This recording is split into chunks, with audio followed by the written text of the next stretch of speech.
have a chapter, and it's chapter 11, and it was one that I had to actually the only one that I had to keep rereading just till I got up. God is not the enemy, but he's being attacked in this country. You're in law enforcement. You see this. Where do you see most this attack happening? And who's causing it? Where's it coming from? Well, there's a movement in this country. It's gone on for a very long time. You know, we started out, everything about the Constitution, everything about American life when this country was founded and first started was based on Christian values, based on faith. That's very controversial. You'll hear the near-sayers, and you've debated them, where they say, that's not, we added under God in our pledge later on in the 1950s. The pledge. The separation of church and state, which I love that argument right there. Right. But the Constitution came before the Pledge of Allegiance. So and the Declaration of Independence. It's right in there. They talk about the divine and the providence of all right? They talk about that because they were guided by their faith. They weren't religious zealots, but they understood. I think it was Thomas Jefferson, as a matter of fact, one of the founding fathers. Don't hold me to Jefferson.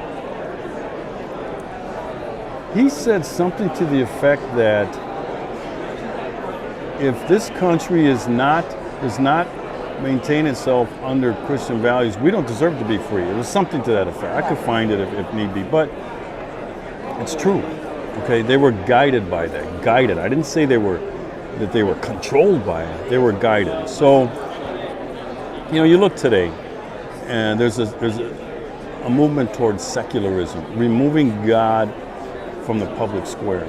Look at all the fights over if you put a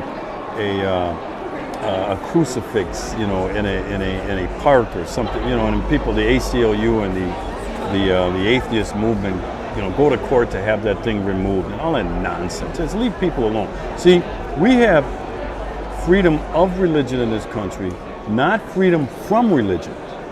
And so if you don't want to believe that there's a divine and that there's a superior being, which I believe there is a God, and I believe that he sent his son down here to redeem and to save.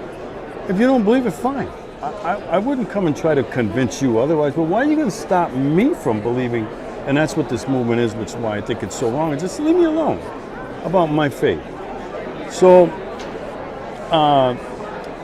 there's this movement toward a more secular society, and I'm telling you right now, we are paying the consequences of that. You look at some of the things going on in society. You look at the crime. You look at the violence. A lot of this has to do with the fact that our faith doesn't play a role anymore. Churches are empty, right? Kids aren't growing up in a church. I grew up in a church. I went to a Catholic grade school. I went to a Jesuit high school.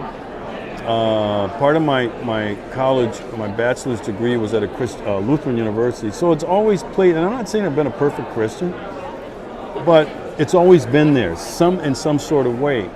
And now God, by the secularists, it's the enemy, because they're trying to marginalize that influence that God has in many people's lives, and I think the country's paying for that dearly.